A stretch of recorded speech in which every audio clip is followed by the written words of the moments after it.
Hi hello నమస్తే welcome to సాక్షి. నేను అంజలి. Powerful stories కో character address, తిరుగులేని క్యారెక్టర్స్ కో నిలువెత్తు కట్అవుట్, ఉన్నది ఉన్నట్లు మాట్లాడటంలో చాలా ఫేమస్. ఇక బెదురే లేని వాయిస్ పెద్ద bonus. Operation Duryodhana, operation Aruna Reddy లాంటి చిత్రాలు తీయగలిగిన వన్ అండ్ ఓన్లీ మేకర్ వారే పోసాని కృష్ణమురళి గారు. సో మనతో ఉన్నారు ప్రస్తుతం. ఆపరేషన్ అరుణారెడ్డి అంటూ ప్రేక్షకులను పలకరించబోతున్నారు. మరి ఈ మూవీకి సంబంధించి మరిన్ని డీటెయిల్స్, వాళ్ళ ఎక్స్పీరియన్స్, ఆయన గురించి తెలుసుకుందాం. నమస్తే సార్, ఎలా ఉన్నారు సార్? బాగున్నాను సార్. 100కు పైగా సినిమాలకి స్క్రీన్ ప్లే అందించారు. సో అప్పుడు పోసాని గారు వేరు, అంటే ఆపరేషన్ దుర్యోధన తర్వాత. ఇప్పుడు వేరు, ఇది ఒక పార్ట్ అయితే. సో బెస్ట్ స్క్రీన్ ప్లే అంటున్నారు. అంటే ఇది కథ రాస్తున్నప్పుడు మీకు వచ్చిన కాన్ఫిడెన్సా, లేదంటే సినిమా కంప్లీట్ అయిపోయిన తర్వాత ఫస్ట్ కాపీ చూసి చెప్తున్నారు? అంటే ఏంటి సార్ ఆ కాన్ఫిడెన్స్? అంటే ఏ రైటర్ అయినా కానీ సార్ తను ఆలోచించుకొని ఏం ఆలోచించుకున్నాడో దాన్ని పేపర్ మీద పెట్టుకుని దాన్ని తీసుకెళ్ళి ఏ హీరోకో ఏ డైరెక్టర్కో చెప్పేంత ధైర్యం వచ్చిందంటే ఇది నాది మంచి కథ, కథ బాగా రాశాను, డైలాగ్స్ బాగా రాశాను, స్క్రీన్ ప్లే బాగా రాశాను అని అనుకుంటాడు గ్యారెంటీగా. అఫ్కోర్స్ సార్, నేను కూడా అంతే. బట్ వాళ్ళకి నాకు తేడా అయిందంటే, నేను ఏ హీరో కానీ తెలుగు ఇండస్ట్రీలో అందరు హీరోలతో రైటర్గా చేశాను, సార్ ఆర్టిస్ట్గా చేశాను. ఆర్టిస్ట్గా 500 పైగా సినిమాలు చేశాను షార్ట్ టైంలో. ఓకే, అది చేశాను. మధ్యలో డైరెక్షన్ చేశాను. సినిమా ఏమో షార్ట్ టైంలో 100 సినిమాలు రాశా. కథా మాటలు, కథా స్క్రీన్ ప్లే మాటలు, అట్లా అన్ని రకాలుగా చేశాను. ఇప్పుడు మీరు చెప్పేది స్క్రీన్ ప్లే అంటే, స్క్రీన్ ప్లే అంటే ప్రత్యేకంగా అది ఏమీ ఉండదు, ఓ రైటర్గా ఉండదు, మీకు కూడా ఉంటుంది. మీలో స్క్రీన్ ప్లే ఉంటుంది. ఇంట్లో మీరుంటే, మీ అత్తగారింట్లో మీరుంటే, మీ బిహేవియరు ఆటోమేటిక్గా స్క్రీన్ ప్లేనే. నేను ఎలా మెయింటైన్ అవ్వాలి, అతనితో ఎలా కన్విన్స్ చేయాలి, అత్తగారితో ఎలా నేను సరళంగా మాట్లాడాలి, ఎప్పుడు నేను ఎమోషన్గా మాట్లాడాలి, మాట్లాడితే ఏమన్నా ప్రాబ్లం అవుద్దా చూద్దాం, 2 నిమిషాలు మామూలుగా ఉందాం, ఏమైనా ఉంటే మాత్రం మనం కూడా లేచిపోదాం, తిట్టేసుకుందాం మనం కూడా అని ఇవన్నీ మాట్లాడుకుంటారు కదా. ఇవే స్క్రీన్ ప్లే. ఓకే, అంటే ఇప్పుడు అంటే మాకు తెలిసిన స్క్రీన్ ప్లే ఏంటంటే, ఒక పిక్చర్ రన్ అవుతున్నప్పుడు సీన్ వెనక సీన్, అంటే నీట్ ఫినిషింగ్తో సీన్ వెనక సీన్ ఉండాలి అని చెప్పేసి. ఇప్పుడు ఏంటంటే చాలా వరకు సినిమాలు కొన్ని చూపించేసి స్క్రీన్ ప్లే దగ్గరే గడిబిడి అవుతుంది, కొన్ని చూపించేసి మళ్ళీ ఫస్ట్ నుంచి అంటారు. అంటే ఇక్కడ ఏంటంటే ఆడియన్ కన్ఫ్యూజ్ అవుతూ ఉంటాడు, స్క్రీన్ ప్లే మాకు అర్థం అవ్వలేదు అని. ఇప్పుడు నార్మల్ ఆడియన్ కూడా స్క్రీన్ ప్లే గురించి మాట్లాడుతున్నారంటే బికాస్ ఆఫ్ సీన్స్. అది మరి ఆడియన్ ఎలా ఫీల్ అవుతున్నారో సార్ నాకు తెలీదు. నాకున్న అవగాహన అది. అంటే ఫస్ట్ ఒక కథ రాస్తా, అనగనగా సుబ్బారావు మంచివాడు, అప్పుడప్పుడు పిచ్చివాడు. ఎందుకు పిచ్చివాడుగా బిహేవ్ చేస్తాడు, మళ్ళీ ఎందుకు మంచిగా బిహేవ్ చేస్తాడు, సొసైటీలో ఏమైనా ప్రాబ్లం వచ్చిందా, సొసైటీని బాగు చేయాలనుకున్నాడా, కథ క్లైమాక్స్ చూడండి అంటారు. ఇది మీరు సీన్ వెనక సీను స్క్రీన్ ప్లే కాదు. అది 1, 2, 3, 4, 5, 6 అంటే స్క్రీన్ ప్లే కాదు. ఓకే, అంటే ఆడియన్స్కి తెగమగ పట్టడం స్క్రీన్ ప్లే కాదు. ఈ 2 గంటల కథలో ఆడియన్ని కుర్చీలో కూర్చోబెట్టి ఇలాగే కళ్ళార్పకుండా సినిమా చూపిస్తే అది గొప్ప స్క్రీన్ ప్లే అన్నట్టు. సార్ ఇప్పుడు జనరల్గా కథ అనుకున్నప్పుడు ఒక సినిమాకి కంటెంట్ ఇంపార్టెంటా లేదంటే స్క్రీన్ ప్లే ఇంపార్టెంటా అంటే మీరు ఏం చెప్తారు? రెండు ఇంపార్టెంటే. సార్ కథని మంచి కథను కూడా పాడు చేసే విషయాలు ఉంటాయి. ఎగ్జాక్ట్లీ ఉండదు. మామూలు చిన్న కథ అయినా సరే, చాలా చిన్న కథ అయినా స్క్రీన్ ప్లేతో మెస్మరైజ్ చేయొచ్చు. ఇప్పుడు మన అలాంటి వాటిలో రామ్ గోపాల్ వర్మ, సార్ మీరు రంగీలా సినిమా చూడండి. మామూలు సినిమా, చాలా మామూలు కథ. ఒక అమ్మాయి సినిమాలోకి వెళ్ళాలనుకుంటుంది, ఒకడు ఆ అమ్మాయిని లవ్ చేస్తామనుకుంటాడు స్లమ్లో. ఆ అమ్మాయి ఏమో సినిమాలో పెద్ద పెద్ద హీరోయిన్తో డ్యాన్స్ చేయాలని ఉంటుంది. ఇవన్నీ లాస్ట్లో వస్తే వాడు నా లవ్ కావాలా, నీ సినిమా కావాలా, కాదు అంటే నాకు నువ్వే కావాలి అని కలిసిపోద్ది. ఇంతే కథ. దాన్ని 200 days ఆడింది. Super duper hit because of Ram Gopal Varma. అంటే ప్రతి సీన్ని ఇంట్రెస్టింగ్గా చెప్తాడు. అది మంచి కథ అనుకో, ఆ కథ మంచి కథ ఇంట్రెస్టింగ్గా చెప్పలేకపోతే అది అటర్ ఫ్లాప్. స్క్రీన్ ప్లే ఒకటే కాదు, కథ చెప్పటంలో స్కిల్ పే ఒకటే కాదు, దానికి మాటలు ఉండాలి. మంచి మాటలు, మంచి డ్రామా, మంచి ఎమోషన్, మంచి సెంటిమెంటు, ఇవన్నీ తర్వాతే స్క్రీన్ ప్లే దాన్ని పట్టుత్వంగా చేయడానికి. ఓకే, ఇప్పుడు ఆపరేషన్ అరుణారెడ్డి గురించి మనం మాట్లాడుకుంటే సార్, ప్రమోషన్స్లో కానీ మెయిన్గా మనకి ట్రైలర్, టీజర్, ఈ మూడిట్లో ఎక్కడ కూడా చాలా వరకు కొంచెం ఆడియన్కి చూస్తే ట్రైలర్ కానీ టీజర్ కానీ చూస్తే ఐడియా వస్తుంది. బట్ ఆపరేషన్ అరుణారెడ్డి ట్రైలర్ చూస్తే, టీజర్ చూస్తే, మీరు ప్రమోషన్స్ మీ అబ్జర్వ్ చేస్తే ఎక్కడ కూడా స్టోరీ ఇంత కూడా లీక్ అవ్వలేదు, తెలీదు. సో మా సాక్షి వ్యూవర్స్కి ఏమైనా చిన్న లీక్ ఏమైనా ఇస్తారా సార్? సాక్షికి లీక్ ఏముంది, ప్రాణమే ఇస్తారు. అది ఆపరేషన్ అరుణారెడ్డి.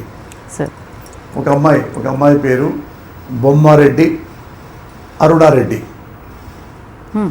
బొమ్మారెడ్డి అరుణారెడ్డి అంటే కంగారు పడుతున్నారు కదా, ఆ అమ్మాయి క్యాస్ట్ రెడ్లు అని దాని మీద కథ కాదు ఇది. ఆమె ఇంటి పేరే బొమ్మారెడ్డి, ఈ అమ్మాయి పేరు అరుణారెడ్డి. ఇప్పుడు నా పేరు పోసాని కృష్ణమురళి, పోసాని అని పిలుస్తారు, లేక కృష్ణమురళి అని పిలుస్తారు, మురళి అని పిలుస్తారు.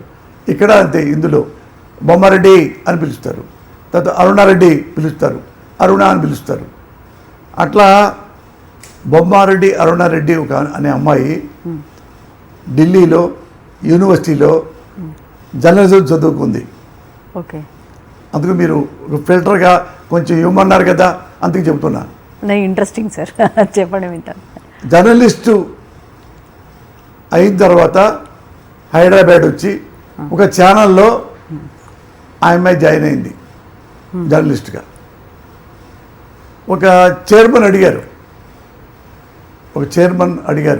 వచ్చి చాలామంది ఉన్నారు మా ఛానల్లో జర్నలిస్టులు, రైటర్సు, ఎడిటర్సు, మంచి మంచి వాళ్ళు అందరూ ఉన్నారు, నువ్వు నా దగ్గరికి వచ్చావు,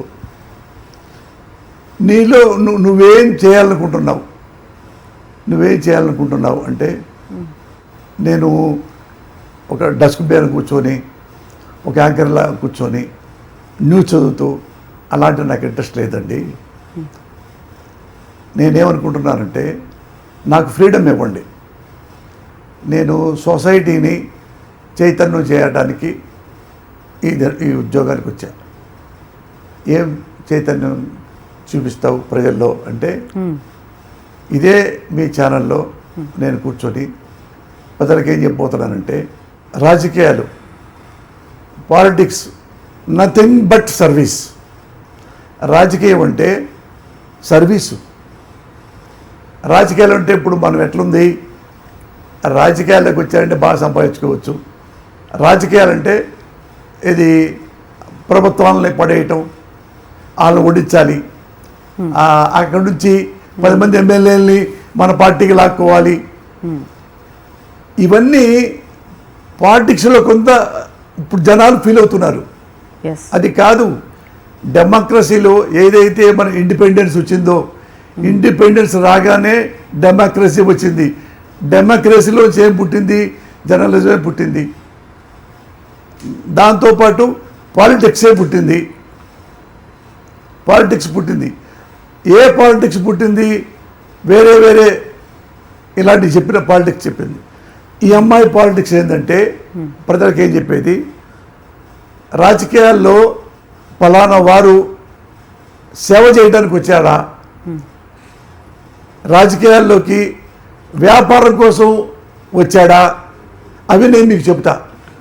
ఫలానా వాడు ఓకే ప్రజాసేవ కోసం రాజకీయాల్లోకి వచ్చాడు, మీరు ఆదరించవచ్చు. ఇతను వ్యాపారం కోసం రాజకీయాల్లోకి వచ్చాడు, మీరు తిరస్కరించవచ్చు.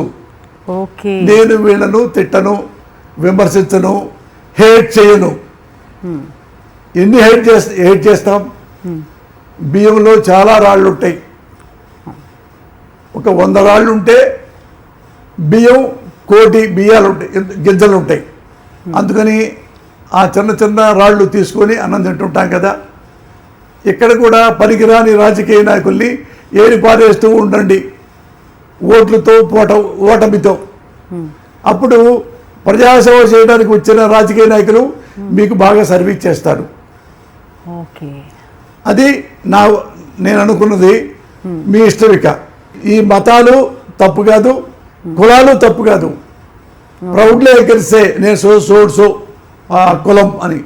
కానీ దాన్ని అడ్వాంటేజ్ తీసుకొని దాన్ని రాజకీయాలకు వాడకూడదు.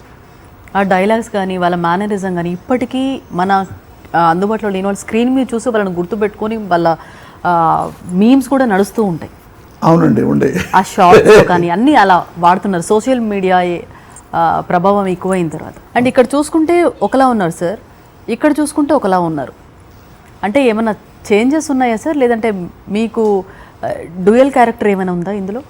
డ్యూయల్ క్యారెక్టర్ కాదు, అంటే షర్టు ప్యాంటు ఉంది, మామూలుగా డ్రెస్ ఉంది, రెండు ఉన్నాయి. అది పక్క పక్కన పెడితే మిస్అండర్స్టాండింగ్ వస్తుంది. అంటే డ్యూయల్ అనుకుంటారు. చొక్కా ప్యాంటు వస్తున్నా పరిగెత్తుకుంటా, ఆ చీర పరిగెత్తుకుంటూ వస్తున్నా, రెండు పెట్టామనుకోండి, రెండు ఉన్నాయి యాక్చువల్గా. అంటే మిస్అండర్స్టాండింగ్. ఓ డ్యూయల్ రా, ఇద్దరు ఒకటే పోలికలు ఉన్న అన్నదమ్ములు అనుకుంటాడు. అందుకని ఆ క్లారిటీ ఎందుకు లేని చెప్పి అదే పెట్టేశాను. బిహైండ్ అంటే ఇప్పుడు ఒక షూటింగ్ జరుగుతున్నప్పుడు సార్, ఏ సినిమాకైనా షూటింగ్ జరుగుతున్నప్పుడు బిహైండ్ చాలా ఇన్సిడెంట్స్ ఉంటాయి. అంటే మీకు ఈ సినిమా తీసేటప్పుడు కంప్లీట్ అయిపోయిన తర్వాత ఈ మూడు చూసుకుంటే ఏదైనా బాగా గుర్తుందా సార్? ఈ సినిమాకి సంబంధించి ఏమైనా ఉందా? మీ ప్రీవియస్ 500 సినిమాలకి ఏదన్నా ఇన్సిడెంట్ మాకు షేర్ చేసుకుంటారు? ఇన్సిడెంట్ అదే ప్రత్యేకంగా లేదు. మీకు మెమరబుల్గా ఉన్నది ఏదన్నా? మెమరబుల్గా ఉన్నది ఏంటంటే, ఈ 40 ఏళ్ల టైంలో ఒక్కసారిగా నా భార్య నా కథలో షేర్ చేసుకోవటం అనేది ఒక ఎక్సలెన్సీ. Okay, memorable. నైస్. ఆమె చాలా వరకు నాకు ఇసుకుండేది, ఎంతకంటే ఏమొస్తుంది, ఆలోచిస్తే వస్తుంది, ఆలోచించకపోతే రాదు అంటది. ఏం అరవదు. ఇది బాగుంది కదా, ఇది బాగుంది, దీని ఇద్దరు బూతులు గుతులు ఏమి లేవు కదా, ఆలోచించండి అంతే. అది మళ్ళా రాస్తా, మళ్ళా వదలను. అంటే ఎందుకు రాలేదు, ఎందుకు బాగలేదు ఇది అంటే, ఇది మరి ఉపద్ఘాతం లాగుంది, 20 లైన్స్, దాన్ని తీసి పారేసి 5 లైన్లలో మరి రాసేవాడిని. మరి బాగా రాశారు కదా. ఓకే, సినిమాకి అంటే మల్టీ స్టారర్ మీరు దీంట్లో. అండ్ ఒక సీన్ యాక్ట్ చేస్తున్నప్పుడు డైరెక్టర్ మొత్తం మనం అయినప్పుడు, యాక్టర్ వరకు వచ్చే వరకు ఒక సీన్లో యాక్ట్ చేస్తున్నప్పుడు అంటే మీలో ఉన్న డైరెక్టర్ కానీ ప్రొడ్యూసర్ కానీ అలా బయటకు వచ్చే వల్ల ఏమైనా ఆ యాంగిల్ ఏమైనా చూసారు? లేదు, ప్రొడ్యూసరు వాడు అందరితో తెగ తింటున్నాడు రా బాబోయ్, డబ్బులు మరి బాగా తినేస్తున్నాడు వాడు అట్లా లేదు అంతే. బయటకు వచ్చేది కాదు నేను ఎక్కడ ఉంటానో సార్. ఆ వాటిలోనే పెడతా అందరికీ, ఆల్మోస్ట్ అందరికీ అలాగే పెడతా. నేనేం తింటున్నానో అదే వాళ్ళు తింటారు. ఓకే. ఇక్కడ నుంచి జైపూర్, రాజస్థాన్ వెళ్ళాలి. ఆ టెక్నీషియన్లు నా అసిస్టెంట్ డైరెక్టర్ ఉన్నారు, వాళ్ళిద్దరు కూడా నాతో పాటు ఫ్లైట్లో తీసుకెళ్ళా. మనం ఇట్లా మళ్ళా అక్కడ నుంచి వాళ్ళు కొత్త ఆర్టిస్టులు అయినా వాళ్ళు కూడా ఇక్కడికి ఫ్లైట్లో టికెట్లు ఇచ్చా వాళ్ళకి కూడా. ఇంపార్టెంట్ అయితే మన కెమెరామెను మాకు కొత్త అతను కూడా ఫ్లైట్ టికెట్ ఇస్తారు. అట్లా అంటే అంత పెద్ద 3000 కిలోమీటర్లు ఇప్పుడు చాలా పెద్దది దూరం కదా, రిలాక్స్గా వస్తారని చెప్పి అప్పుడు ఇస్తుంటా. ఇక్కడ ఏదో గుంటూరు అయితే విజయవాడ అయితే అనుకోవచ్చు, ఎక్కడ ఇక్కడ 200 కిలోమీటర్లు అంతే, అక్కడ 3000 4000 కిలోమీటర్లు ఆడికి వెళ్ళాలి. అందుకని నేను ఏం చేశాను అన్నీ వాళ్ళకి అయ్యే చేయించా, ఇంకా వేరే మార్పు ఏం లేదు.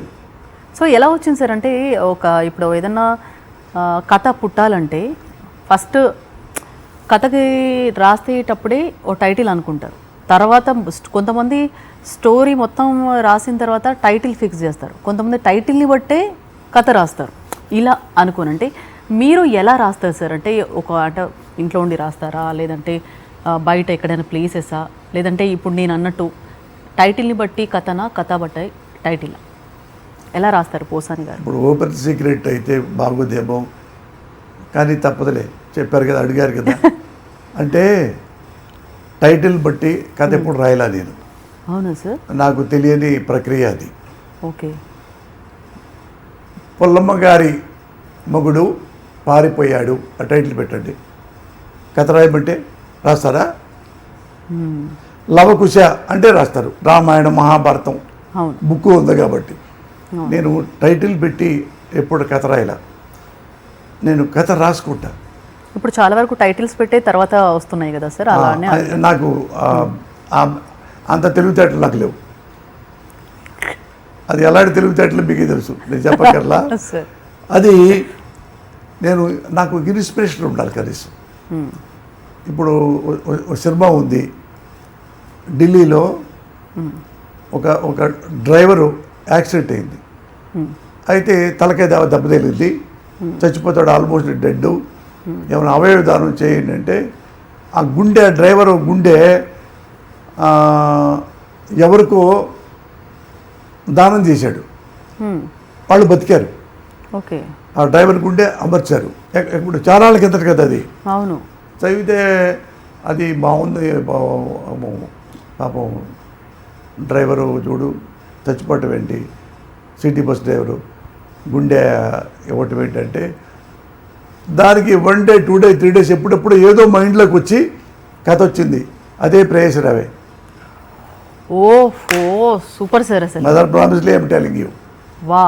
అండ్ అదంతా ఒక పక్క అయితే సార్, ఆపరేషన్ అరుణారెడ్డి మూవీ అంటే ఇప్పుడు జనరల్గా ఓటీటీ ఉంది ఈ కాలంలో. అంటే ఇప్పుడు సినిమాకి వెళ్ళాలన్నా ఒక ఆడియన్ ఆ మూవీ రివ్యూ గురించి, ఆ మూవీకి ఎంత స్టార్ ఇచ్చారు అదంతా సర్చ్ చేసిన తర్వాత మౌత్ టాక్ ఎక్కువైపోయింది. సో మౌత్ టాక్ వల్ల కూడా మూవీస్ హిట్ అని 1 dayకే వేసుకొని కేక్స్ కట్ చేస్తున్నారు. ఇదంతా చూస్తే ఇప్పుడు ఆపరేషన్ అరుణారెడ్డి మూవీ చూసిన తర్వాత ఆడియన్ అంటే మెసేజ్ ఏమైనా తీసుకుంటారా, లేదంటే ఏం ఫీల్ అవ్వాలి ఒక ఆడియన్కి కావాల్సింది నేను ఇది ఇస్తున్నాను అని ఆ ఆడియన్ ఫీల్ అయ్యేలాగా మీరు ఏం చేశారు, ఏం చెప్తారు అసలు? అట్లా మనం చెప్పలేము. ఇప్పుడు నేను 100 సినిమాలు రాసినా ఇంకా రాస్తున్నా, ఇది 100% హిట్ అవుతుంది అని నేను ఎప్పుడు భరోసా ఇవ్వను.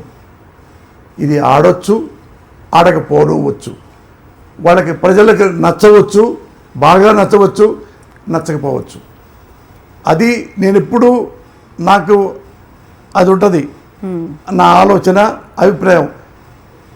జనం మీద మనం పెట్టాల్సిందే తప్ప జనం ఆదరించారా లేదా, ఆదరించారు అంటే వాళ్ళకి నచ్చలా, నచ్చింది, ఆదరించలేదు నచ్చలా, అందులో ఏదో ప్రాబ్లం ఉంది అని మళ్ళీ ఇంకో కథ రాసుకోవడానికి ట్రై చేస్తా. ఓకే. సినిమా ఆడాలి అనే రాస్తా. ఇప్పుడు సినిమా ఆడాలి ప్రజలకు నచ్చితే బాగుండు. కానీ తెలియకుండానే నాకు ఎక్కువ 70-80% పైగా ఎక్కువ సక్సెస్లు అన్నీ పైత బంధం, పెళ్ళి వేసుకుందాం, ఇంకొకడు మన చివరికి అక్కడ కొని మన రామ్ గోపాల్ గారు కూడా దగ్గర గాయం కానీ మనీ కానీ మన చాలా సూపర్ హిట్ మూవీస్ అన్నీ ఎక్కువ అన్నీ ఉంటాయి. అలా ఒకసారి సినిమా రాశా, డైరెక్షన్ చేద్దాం ఫస్ట్ అని. ఎందుకో చేయాలనిపించింది చేశా అంతే. అది శ్రావణ మాసం పెద్ద ఫ్లాప్ అయింది. నేనే రాసుకున్నా. డైలాగులు నేను రాసుకోవాలా, నా దురదృష్టం అది. అంటే ఎన్ని బిజీగా ఉన్నా కదా అని చెప్పి ఇంకో రైటర్ని పెట్టా. ఏది ఏ గుండెకాయని పెట్టకూడదు ఆ గుండెకాయని పెట్టా. నాకు బుద్ధి లేదు కదా, అది ఫ్లాప్ అయింది. అంటే నేను మిస్టేక్ చేశా,